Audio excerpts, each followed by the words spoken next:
There you have it. Janet, let's get a few more questions if we can.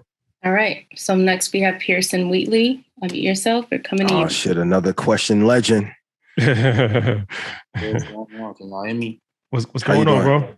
Hey, happy Mondays. I got a quick question. And after the question, I was wondering if I could break down my logic for the reason why I asked the question. Okay, go ahead.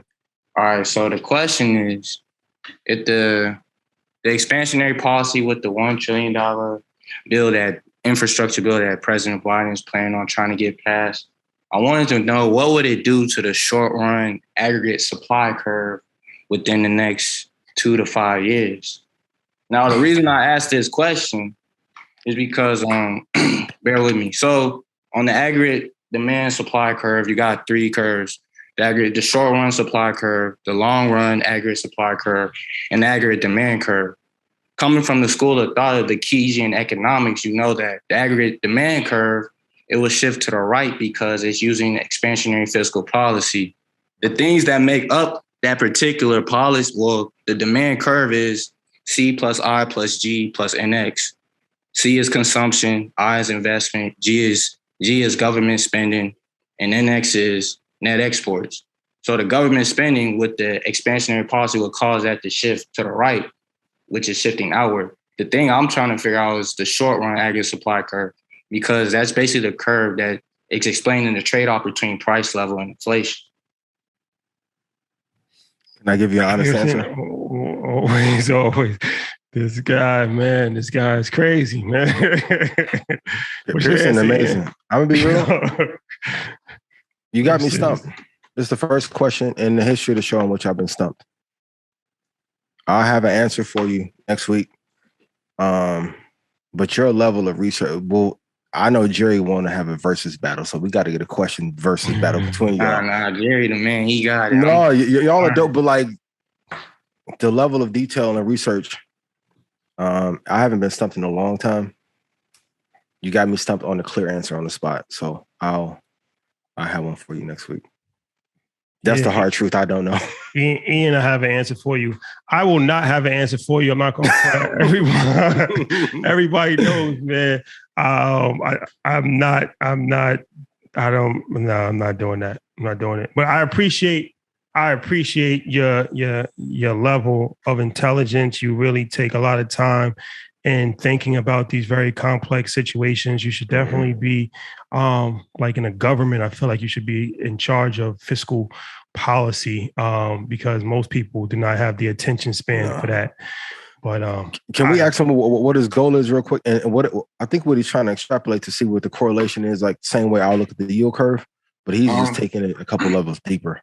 So my goal is so I study was 4 school of economic thoughts. So it's the real business cycle, Austrian economics, monetarism, and Keynesian.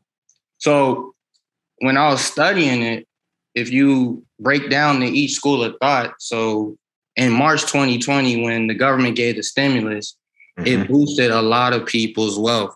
But if you study the Austrian economics, then you know that they don't necessarily like government involvement because it creates a wealth gap. So with the real business cycle economics, it's starting a boom and bust. So it's going to boom and then it's going to bust. And that's where you get the Great Depression from if you're looking at those 4 school of thoughts. Mind you, those the 4s that I study, but there's more like Chicago neoclassical. A famous Chicago school of economic thoughts is Thomas Sowell. I want to read his book, Familiarities and Disparities. So I'll get on that later on. But if you put business cycle with Stumped, you'll understand the timing. Like your thought process and thesis is absolutely right. The wealth gap thing, that's true. That's the other downside of quantitative easing. But the way that you're thinking is correct. I just don't want to bullshit you and give you an answer. And it's not true. I'm trying to speak on this. I understand. What's your Instagram? I don't have no social media, man. You don't have social media. My guy. You're the smartest person I've ever heard. Keep it that way. My neighborhood told me, like when I was growing up, there was a lot of people is alive, but a lot of them is not living. If you don't know the difference, you might be one of them. So that's how I was taught. Jerry versus Pierce's question battle gonna be insane. There you have it, man. This is a great question. Some But that's an example of giving value. Mm-hmm. Nikki, Mike, clip that up, please. Yes. It's a great question. Yeah. If this is how diplomats felt when Jada was going crazy. Y'all ain't got no girl joints. Oh my God. Did you see Cameron's post that he did the day after? What did he say? It was like that meme where like the guy came out like, he was like, oh yeah, man. like, that's a different kind of pressure. He's like, well, okay then. Wasn't expecting that one. No, that's different. Pearson, job well done.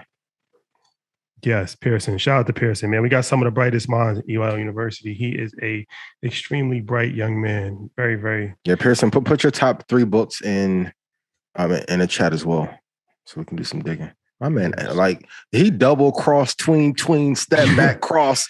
He's like, so the inverted Greek yield curve on the astronomical data, and then the Swiss.